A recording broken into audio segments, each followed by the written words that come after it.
ಬೆಂಗಳೂರು ದಕ್ಷಿಣ ಜಿಲ್ಲೆ ಚನ್ನಪಟ್ಟಣ ನಗರದ ಡಿವೈಎಸ್ಪಿ ಕಚೇರಿ ಮೇಲ್ಭಾಗದ ಪೊಲೀಸ್ ಸಭಾಂಗಣದಲ್ಲಿ ತಾಲೂಕು ದಲಿತರ ಕುಂದುಕೊರತೆ ಸಭೆ ನಡೆಯಿತು.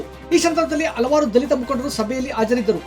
ದಲಿತ ಮುಖಂಡ ತಾಲೂಕು ಪಂಚಾಯಿತಿ ಮಾಜಿ ಸದಸ್ಯ ಮತ್ತಿಕೆರೆ ಹನುಮಂತಯ್ಯ, ನಗರ ಹಾಗೂ ತಾಲೂಕಿನಲ್ಲಿ ದಲಿತರ ಸಮಸ್ಯೆಗಳು ಅಗಾಧವಾಗಿದ್ದು ಪೊಲೀಸ್ ಇಲಾಖೆ ಎಚ್ಚೆತ್ತುಕೊಂಡು ಸಮಸ್ಯೆಗಳನ್ನು ಬಗೆಹರಿಸಬೇಕಿದೆ ಎಂದರು. ಕಲಾವಿದ ಚಕ್ಕರೆ ಸಿದ್ದರಾಜು ಮಾತನಾಡಿ, ಚಕ್ಕರೆ ಗ್ರಾಮದಲ್ಲಿರುವ ಬಾರ್ಗೆ ನಿಗದಿತ ಸಮಯವೇ ಇಲ್ಲ. ಎಲ್ಲ ಬಾರ್ಗೆ ಒಂದು ಸಮಯವಾದರೆ ಚಕ್ಕರೆ ಬಾರ್ಗೆ ಒಂದು ಸಮಯವೇ. ಗ್ರಾಮದಲ್ಲಿ ಮದ್ಯಪ್ರಿಯರ ಸಂಖ್ಯೆ ಹೆಚ್ಚಾಗಿದೆ. ಇದರಿಂದ ಸಮುದಾಯಕ್ಕೆ ಕಂಟಕವಾಗಿದ್ದು ಮೊದಲು ಬಾರ್ ನಿಯಂತ್ರಣಕ್ಕೆ ಮುಂದಾಗಬೇಕೆಂದು ತಿಳಿಸಿದರು. ನೆಲಮಕ್ನಲ್ಲಿ ಚೆಲುವರಾಜು ಮಾತನಾಡಿ, ಗ್ರಾಮದ ಪ್ರಾಥಮಿಕ ಆರೋಗ್ಯ ಕೇಂದ್ರದಲ್ಲಿ ಅವ್ಯವಸ್ಥೆಯಾಗಿದೆ. ಬಡಬಗ್ಗರಿಗೆ ಸಮರ್ಪಕವಾದ ಚಿಕಿತ್ಸೆ ಇಲ್ಲ ಎಂದು ಹಲವಾರು ಸಮಸ್ಯೆಗಳನ್ನು ತಿಳಿಸಿದರು. ಕೋಟೆಯಲ್ಲಿ ಮನೆ ಮನೆಯಲ್ಲೂ ಮದ್ಯ ಮಾರಾಟ ಮಾಡುತ್ತಿದ್ದಾರೆ, ಯಾರೂ ಎಚ್ಚೆತ್ತುಕೊಳ್ಳುತ್ತಿಲ್ಲ ಎಂದು ದೂರಿದರು. ಪೇಟೆಚೇರಿಯಲ್ಲಿ ಸಾರ್ವಜನಿಕ ಕಟ್ಟಡದಲ್ಲಿ ಬಾಡಿಗೆ ಪಡೆದು ಸಾರ್ವಜನಿಕರಿಗೆ ಮರೆಮಾಚುತ್ತಿದ್ದಾರೆ ಹಾಗೂ ಇಂದಿಗೂ ಅನ್ಯ ಜಾತಿ ವಿವಾಹಗಳಿಗೆ ದಂಡ ವಸೂಲಿ ನಡೆಯುತ್ತಿದೆ ಎಂದು ಆರೋಪಿಸಿದರು. ಅಂಬಾಡಳಿಯಲ್ಲಿ ಜೂಜು ಅಡ್ಡೆಗಳಿಗೆ ಮಿತಿ ಇಲ್ಲ, ಪೊಲೀಸರು ನಿಯಂತ್ರಣವಿಲ್ಲ ಎಂದರು.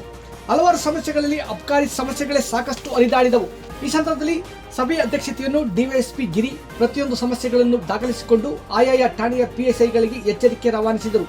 ವೇದಿಕೆ ಮೇಲೆ ಸಿಪಿಐ ಶಿವಕುಮಾರ್, ಪಿಎಸ್ಐಗಳಾದ ಜಗದೀಶ್ ನಾಯ್ಕ್, ಆಕಾಶ್ ಚೆನ್ನನ್, ದುರ್ಗಪ್ಪ, ಮಮತಾ, ಜ್ಯೋತಿ ಹಾಜರಿದ್ದರು.